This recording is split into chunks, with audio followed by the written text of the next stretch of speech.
All right, Shalom Aleichem, Rabotai. Welcome to our Wednesday class. I'm Yalkut Yosef. And before we dive into the halachot, we'll just mention, important to mention that tomorrow is Yud Zayin B'Tammuz. Tomorrow is the fast of Yud Zayin B'Tammuz.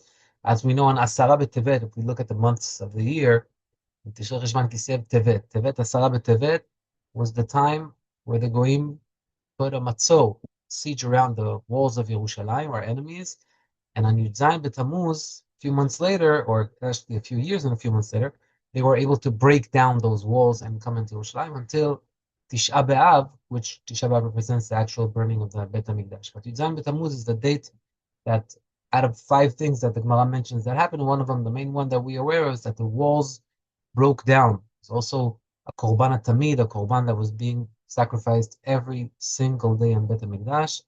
And on this day, that was the day that the Jews no longer had the animal to do the korban tamid. Gemara mentions 5 different things. Either way, tomorrow is a fast day. I think it's important to just commemorate what we are looking. All right. Now back to our halachot. We are dealing with halachot of Muktzeh. We started touching topic of tiltul. How am I allowed to move things that are Muktzeh?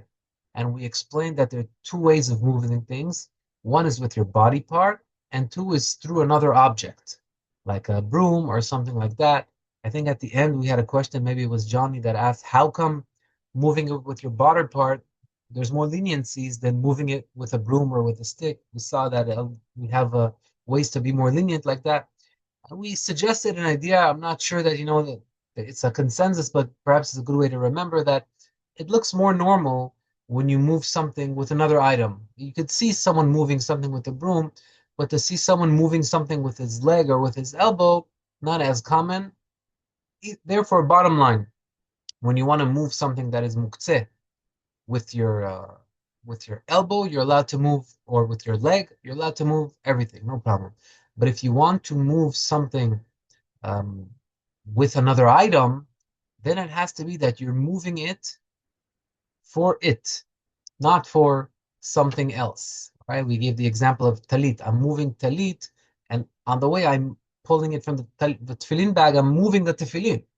Am I allowed to move the tefillin? It's muktzeh. The answer is yeah, I'm moving it through a few things, and what I need is the talit, so I'm moving it for the talit, right? So that was the case where we saw where you're allowed to move something through something else and not with your elbow or with your leg, because you're not going to move the tefillin with your leg, but it's okay because you moved it for the things that you need. So generally, that's what we started touching. Now, I'd like to give you an example that Yalkut Yosef brings on something that is letzorech mekomo. What do I mean? We know that we are allowed to use certain, say, for example, a hammer, a driller. We have certain items that they are muktzeh because the use of them is for something that is forbidden on Shabbat. However, those items, a pen, right, a calculator, those items, I'm allowed to move them. Hi. Opa, our weekly guests arrived again, Baruch Hashem. What's Sadiq? You got sorry, guys. One second. Rega.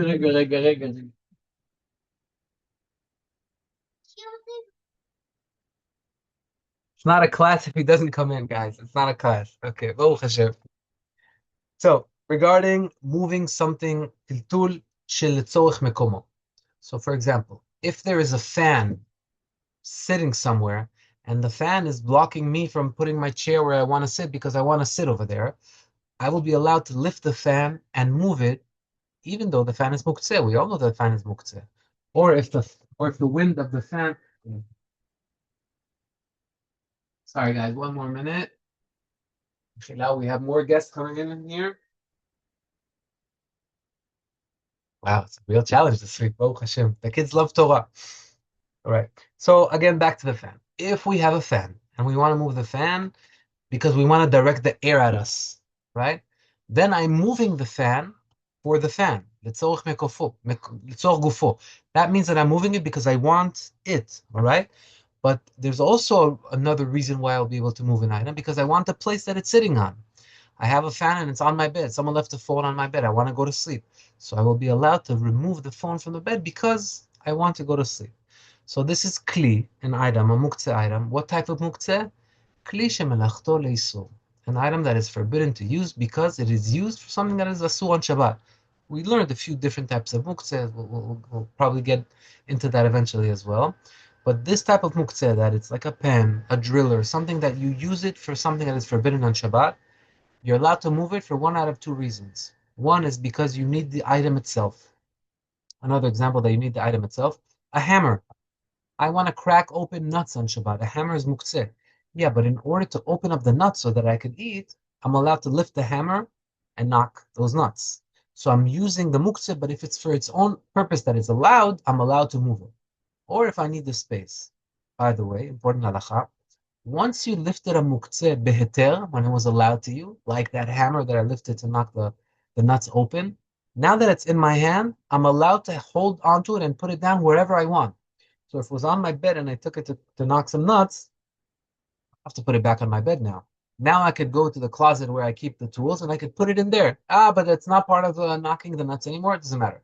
Once I moved it for something that was allowed, I can continue on direction and move it wherever I want. By the way, it mentions also, as we learn, Muktzeh is not forbidden to touch. The problem with Muktzeh is what? Moving the Muktzeh. You're not allowed to move Muktzeh, but touching the Muktzeh is definitely something that you could do. We gave the example of leaning on a car on Shabbat. If you're not moving the car, there's no problem. The car itself, it's Muktzeh, but you're allowed to touch it. You just cannot move Muktzeh. And now to a very important Muktzeh. There's a lot of noise around this, even in the family of Rabbi Ovadia Yosef. A few of his sons, which are, we have chief rabbis and son-in-law, they have different opinions on this. But let's dive in. First, we're learning the book of Yalkut Yosef. So we'll tell you what he says, and then I'll tell you different opinions as well. So this is called Muktzeh Mechamat Chesron Kis. It's Muktzeh because it's very valuable, something that has a lot of value, and you wouldn't let the little child touch. Let's say a photographer. He has a very special camera. Wouldn't let a little kid play with it, right? To him, this is very, very valuable, and therefore, it's muktzeh. It's called muktzeh mechamat chesron kis because of its value. So where does the machloket begin? Regarding this camera, all the poskim will agree that it's muktzeh mechamat chesron kis. But what happens if I have a piece of jewelry that's very expensive? Or if I have a very expensive picture on the wall? Would we say that that is also muktzeh mechamat chesron kis? It's very, very valuable, or would we say, hey, at the end of the day, it's a picture, it's a jewelry. Women wear jewelry. How could you say that all these things are considered muktzeh? Hello, you visited us again. Right, this is impossible. Let's take care of it once and for all, and I'll be right back. Sorry.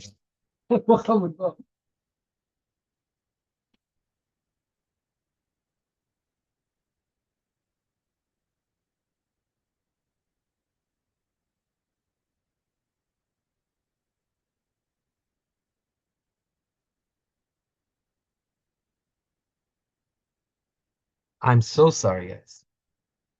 Making me work hard, my son. Baruch Hashem. Catching my breath. All right. Muktzeh oh, Baruch haba. Shalom aleichem. How are you? So we're learning on Muktzeh mechamat chesron kis. So as I mentioned, chesron kis means that it's making a hole in my pocket. It's a muktzeh that has a lot of value, and therefore I'm worried about it. The example we gave is a camera. A camera is a consensus. Why is it consensus? Because the camera itself is muktzeh.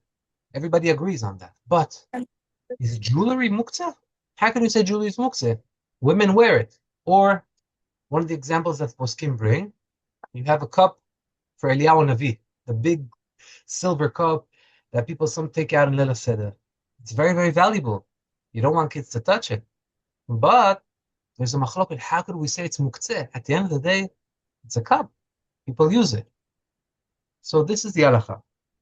In order for something to be muktzeh mechamat chesron kis, which means muktzeh because of its value, it first of all has to be muktzeh because I'm not allowed to use it, because the use of it is something that is not allowed on Shabbat. If I give you a pencil and a paper, you'll give us quiet. Yeah, that's worth. That's a good deal. Let's take that deal. Welcome, But I'm not gonna go to bed. Why? I'm not gonna go to bed. Give me file. It was a tikkun. Baruch Hashem. All right. Hopefully that was the last time. Bezrat Hashem, bli neder, no guarantees. So, what we're talking about, Muktzeh mechamat chesron kis, yes. So, the Yalkut Yosef holds that in order for something to be Muktzeh, it has to be something that is forbidden to use on Shabbat. All right, a camera. Why does everybody agree on it? Because first of all, a camera, even if it's not a very valuable camera, you can't touch it on Shabbat. It's muktzeh. You can't move it on Shabbat. But a cup that is in the closet waiting for Eliyahu Navi, even though it has a lot of value, but it's not muktzeh. People touch it, people use it, and therefore it can't. It's not klishim lechto leisu. It's not something that is used for a forbidden item. Therefore, even though it's very valuable, you cannot. Okay, but if, for example, if someone has a very expensive phone, that's a topic that's brought in the poskim. A phone on Shabbat, we agree, you're not allowed to use it. A question about a phone is it that valuable that people won't let a little child touch it? Some people, maybe. But the other person would say, what do you mean? I let my son, I give my phone to my son. Or if I have a few papers and I want to hold them down, I will use my phone to hold them down. What am I showing by that? That I use my phone not just for the original purpose of the phone. So a lot of poskim are going to say that's not muktzeh mechamat chesron kis. Another example that everybody will agree that it's muktzeh mechamat chesron kis is the knife of the mohel. The knife of the mohel, it's valuable, first of all. Second of all, you're not going to let a child play with it. You want to keep the blade sharp, or same thing with the knife of the shochet. Those items, they have two things about them that make them muktzeh mechamat chesron kis. Number one, that they are an item that is forbidden to use. You can't slaughter on Shabbat, you can't do milah, unless, of course, it's the mitzvah. Then those halachot go on the side. One second. I can hear you, Mishila. Can I ask you a question? Chavod. The example of the phone that you brought is not Muktzeh Machmat Chisaron Kis, but it is Machmat Gufo, right? It is still Muktzeh. No, it's still muktzeh. It's klisha melachto leisu. But Based on why? So you may say, so what do I care? Bottom line, it's different muktzeh. classification is ramifications, yes. Exactly. Meaning when it's muktzeh, because it's klisha melachto leisu, it's much lighter to move it around. If it's on my bed, I'm just allowed to lift it and move it. But if it's going to be a muktzeh mechamat chesron kis, then I don't have that. I can't just move it because I want its place. I'll have to bring a broom to move it, or I'll have to move it with my leg. It's a little bit more complicated than that. So there is I'm happy you're asking that question. What do we care if it's muktzeh at the end? We can't move it. So there are different levels of muktzeh, and according to the level of the muktzeh, how are you allowed to move that muktzeh on Shabbat? So you're always allowed to use your leg. That's the easiest case. But sometimes I can't use my leg, or I can't do shinui. I just want to lift it normally. Depends what type of muktzeh. Muktzeh mechamat chesron kis, a sakin of a shochet or of a mohel that was left on my bed, or a very expensive camera of a cameraman that doesn't want anybody to touch. I won't be able to just move it and say, I want to sleep. I'm lifting it and putting it on the side. I'll have to be creative in the way that I would move it from my bed. All right. So bottom line, what is muktzeh mechamat chesron kis? Muktzeh mechamat chesron kis is, first of all, it's klisha melachto leisu. It has the most simple level of muktzeh, which is an item that is used to do something forbidden, like the camera, like the knife. Above that, it has a lot of value to me, and therefore, a cup or items like that, even though they're very expensive, or jewelry, they're not going to be muktzeh. I won't let a little child touch jewelry, but it's not klishim melachto leisu. It's not an item that is used for something forbidden, and therefore it's not muktzeh. What type of jewelry, says the Yalkut Yosef, will be muktzeh mechamat chesron kis? It says if you're a jeweler, and this jewelry to you is not something that your wife is using. It's it's business. It's in the business department. It's in your drawer where you keep all the jewelry for selling. Once it's business, it's already muktzeh, and now that it has a lot of value, it became muktzeh mechamat chesron kis. So that's what brought it and made it, because generally jewelry is not muktzeh, but when it's business jewelry, then it's muktzeh. It's used for business, and therefore it would be muktzeh mechamat chesron kis. All right, so it depends on the dot of the owner. For me, this could be muktzeh, and for him, it doesn't necessarily have to be muktzeh. For example, if a mohel gives me a gift, his knife. Here's a gift I've been cutting for 50 years with this, bavakasha. Now, I'm not a mohel, so what I decided I want to do with that, I peel apples with it. So for me, it's not going to be muktzeh, because I use that knife not out of fear, oh my God, it's not going to be kosher, the blade. No, to me, it's a knife. It's nice to have. It has good memories. That's it. That's where I will be allowed to use. But for him, so it depends. Muktzeh mechamat chesron kis, as I'm explaining, it depends on balabait, and the guy that owns it, what is the purpose for him? If for him it's an item that is forbidden on Shabbat, and it has a lot of value, it would be Muktzeh Mechamat Chesron Kis. A topic that is under conflict these days is a picture, a picture that has value and it's on the wall. Rabbi Yitzchak Yosef holds that it's not Muktzeh, and he says that that's according to his father's Shita. However, his brother, Rabbi David Yosef, the current chief rabbi of Israel, I asked him one time about a picture, and he told me, I think that it is Muktzeh Mechamat Chesron Kis, and I think that if my father would be alive, and I would show him my proof, he would agree with me. That's what Rabbi David Yosef told me. I said, wow. But I'm telling you what I read in the Yalkut Yosef. The Yalkut Yosef brings down that there could be a picture that's going to be Muktzeh Mechamat Chesron Kis. For example, something like the Mona Lisa. Something that you put on the wall, but not just like hanging. You framed it and it's there and it's tight. Once you put a big, strong frame that's drilled into the wall and it can't be moved lightly, then you've shown already that this is, I guess it's close to like the business item. It's close to the jewelry that is there for business. It's not a portable picture where I could take from here, I move there. But Yitzhak Yosef says, if it's just hanging in the wall with one nail, no, you're allowed to move it. There's no, even if it's valuable. Rav David doesn't hold like that. So we saw inside the Rav Avadia's home, two different approaches. We're learning now Yalkut Yosef, but it's good to know that even in the world of halacha, everybody has their own perspective that Hashem gave them, and you should find, your path, the rabbi that you feel like you're connected to his shita best. All right. Now we are moving to a topic that is also very relevant: food. There is food that is not worthy of eating. For example, beans that were never cooked, beans that you have in your pantry. Right? Those beans cannot be eaten. That is considered muktzeh, and it's a high level of muktzeh. It's muktzeh mechamat gufo. Muktzeh mechamat gufo is something that I can't eat or can't use as a kli, as a vessel. It's going to be muktzeh mechamat gufo. The example of the hammer that I gave you before is a lighter muktzeh. The kli shemelechto leisu. It's an item that is being used for building. But still, there's a way of using it in a kosher matter, where I take it and I knock up nuts to eat them on Shabbat. But if it's something that is not edible, muktzeh mechamat gufo, it's a higher level of muktzeh, and the restrictions on it, how to move it, are a little harder. We can't just move it because we want the place that it's on. Right? The simple muktzeh is the ones that if it's sitting on a place that I want, I can move it. Or if I want it for itself, like the hammer, I want to use it, I can move it. Those are the light muktzeh. But this is muktzeh mechamat gufo, food that I cannot eat. I'll give you another example that we're not aware of. Potatoes in your fridge or an eggplant in your fridge that are raw, that haven't been cooked, they're muktzeh mechamat gufo. You cannot eat them. Now, a lot of people don't know. They open the fridge and they want to get to the salmon in the back. They take the eggplant, they move it. Not so simple. We cannot move it because we want the space that it's blocking, right? So people that are aware of these halachot, and I'm telling you, a lot of us weren't aware of these halachot. You have to a little bit be aware of what's happening in your fridge before Shabbat. You could leave a bag of flour that's blocking the cholesh. Now you want to take out the cholesh, you're moving the flour. Who says you can eat the flour? Maybe, maybe not. Certain things that are not edible, that are accepted not edible, like potato, like eggplant, it's considered muktzeh, mechamat gufo. So be aware of that. Another thing that we have is certain frozen items that people keep in their freezer, and behind it there's ice cream. Let's say frozen chicken. Not talking about cooked chicken. Frozen raw chicken. Cannot move it on Shabbat. You cannot eat it. It's muktzeh. It's not edible.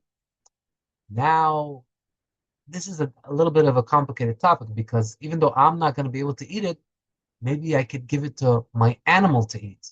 And we learned that muktzeh is something that either you or your animal can't eat. But if my animal will eat it, then maybe I can still move it. But the answer is that it's not so simple, because would you give that frozen chicken to your animal? That's meant for human beings. That's not something that is meant for animal, like bones. Oh no, bones are not muktzeh. Yeah, but it's worthy for the animal. But in order for you to say, no, no, my animal will eat this, yeah, but do you have intention to give something with this value that's in your freezer to your animal? No. And therefore it's still no. So be aware of this. Frozen chicken. I'm specifically not saying frozen meat, because certain parts of meat today are considered meats that can be eaten raw. They make carpaccio with it, they cut it very thin, whatever it is. So that's already, you have to get into the detail. Same thing with fish. There's certain fish like salmon that people eat raw. So it's hard to say in a consensus. There are different opinions that those items, the meat or the salmon, are going to be muktzeh. But chicken, everybody agrees. No one eats raw chicken. There was a guy in the class of Rav Budbur, the son-in-law of Rav Avadia. He says, Rabbi, no, I've eaten raw chicken before. He says, you've eaten raw chicken? Yeah, for me it's not muktzeh. He said, wait. Everybody in the class, raise your hand. Who here has ever eaten raw chicken? No, it's disgusting. So you're strange. You're one out of many. Your opinion doesn't count. You're one out of, look, the crowd doesn't eat that. So since the crowd doesn't eat it, we go by the opinion of the people, and chicken is going to be muktzeh, frozen chicken. So again, how did we get to this? If something is in your fridge that is not edible, it's going to be muktzeh. It could be a potato, an eggplant, it could be frozen chicken, etc. You can think about the other examples. All right. So what is muktzeh mechamat gufo? Bottom line, we learned another topic. I'm reminding you the topics that we went through so far. We learned the most basic muktzeh, which is kli shemelachto leisur, an item that is melacha. What we do with it is a sul, like a driller, like a hammer, etc. That was the basic. Then we went to muktzeh mechamat chesron kis. It's first of all like the first muktzim, which is something that I cannot kli shemelachto leisur, and above that, it also has value. Then we became more strict with that. And now we're learning another topic called Muktzeh Mechamat Gufo, that the item itself is Muktzeh. It's also, for example, something that I can't eat or can't use as a vessel. So we mentioned the potatoes, foods that aren't cooked, but it's also sand, for example, or a rock, right? These type of things. An animal. A lot of people don't know. It's hard for them to hear. Simon, I know you have a dog, but we are excusing you, saying that the dog is going to have tzar ba'alei chaim if you don't touch it. That's when you're allowed to touch your animal. When it's going to have tzar, and Hashem has mercy on the animal, so you can touch it. But generally, there's a cat that you've never seen before passing by. Oh, he's so cute. You want to come pet it? It's not so simple. It's not yours. He doesn't have any tzar. If you're not going to touch him, he's not going to become sad. It's just for you, not so simple to touch. So when it's kids, we don't make a scene, but it's good to the grown-ups. It's good to know that it's not so simple to touch the animals. Why? These are under the category of Muktzeh mechamat gufo, logs of wood. And we've mentioned in the past that even though logs of wood or a stone is Muktzeh mechamat gufo, but there is a way that these items are not going to become Muktzeh. For example, if I found use for them before Shabbat, I have a door that I like to keep open. It's a spinning door. How do I keep it open? I put a rock that is designated to hold this door open. Now I want to close it, I move the rock. That rock is not going to be Muktzeh mechamat gufo, because Muktzeh means katzeh, and the edge. It was in the edge of my mind. I didn't have machshava that I'm going to use it. But that rock has a designation. So even though any other rock in the street is going to be muktzeh, the rock that was designated for something, and you could say the same thing about a log of wood or whatever it is, if it has a designation, it is not going to be muktzeh. So what is the difference between muktzeh mechamat gufo, which we just learned now, and kli shemelachto leisur, like the driller, like the hammer, etc.? The way of moving it. When you want to move something that is kli shemelachto leisur, the drill or the hammer, I can move it. How? One out of two reasons. Either I needed space, if it's sitting on my bed and I want to move it, or if I need it actually to use it for something out loud, like to crack open the nuts. But muktzeh mechamat gufo, I cannot use those excuses. Right? It's going to be much more complicated. There's another topic that we didn't touch, that I'm not moving it for it, and I'm not moving it because I need its place, but I'm moving it because it's going to go bad. Let's say it's in the sun or in the rain, and I don't want it to get ruined, right? So that type of titul, that type of movement, if it's muktzeh, like the hammer or like the driller, then over there, the Gemara says a story about a kikar or tinok, a piece of bread or a baby. If I put on it a piece of bread or a baby, something that is not muktzeh, then I lift both of them together. Okay, I move them from the sun to the shade, or from the rain to the house. That I can do with kli shemelachto leisur.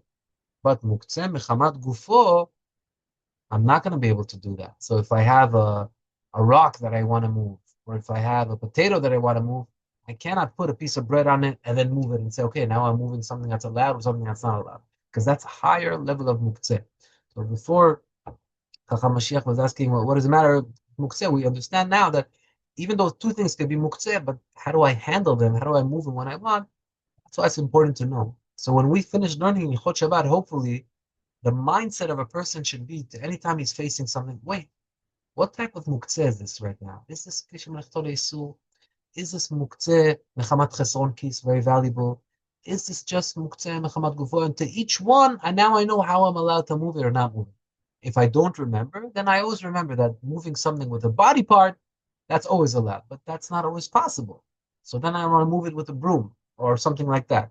Also, you have to know what Muktzeh is. So Bezat Hashem, hopefully we'll do a chazara on this. But no, this is the really like the bread and butter of Yalkut Shabbat. To understand the halachot of Muktzeh, what can I move, what can I move, and how. Bones of meat. Bones of meat, as I mentioned before, says the Yalkut Yosef, it's not muktzeh because dogs eat it, cats may eat it, and therefore it's usable. And I'm mentioning another halacha that, even though it's not written here, but it's not enough that they eat it, but you weren't planning on keeping it for yourself. It's something that it's normal to give to the animal. Therefore, right, you can't take something frozen from your freezer and say, no, I would give this to an animal, then I'm allowed to use it. That's for you, that's for the animal. It's a different situation. Okay, over here he touches what we mentioned before also, feeding an animal with your hand. Right? If I have a parrot, some parrots, you can only feed them by hand. That's the only way that they'll eat. If you don't do it, they're going to die. So you have to feed them that way or else they'll have tsar. That's a case where I'm allowed to hold the animal in my hand and give it food, even though the animal is muktzeh m'chamad gufo. And we have 3 minutes now, and hopefully with these 3 minutes, we'll touch a topic that has so many machlokot around it, but it's worth it to learn once and for all. A ball on Shabbat, is a ball muktzeh or is a ball not muktzeh? Not just a basketball, a ping pong ball, or any sort of toy, soccer ball, volleyball that people want to play on Shabbat. Is there a problem or is there not a problem? I'm not talking now about the issue of if you're playing in a public place, it's not in the honor of Shabbat. Right? There's a difference between playing in your backyard or not in a public court where the whole world sees you. That's already dealing with the honor of Shabbat. But we're talking about the actual item itself. Is a ball, is a kadur, as we call it in Hebrew, muktzeh or not muktzeh? So let's get to our sources. Our sources, we brought this here many times, is the ancient ball. The ancient ball was the head of the chicken. The father would come, he would pull out the head of the chicken, give it to his son, and they would play catch. That was the ball. That's what they, or they would take a bunch of dirty clothing item, rugs, whatever it is that is already garbage and no one wants to use. They would attach it together, and that would be them.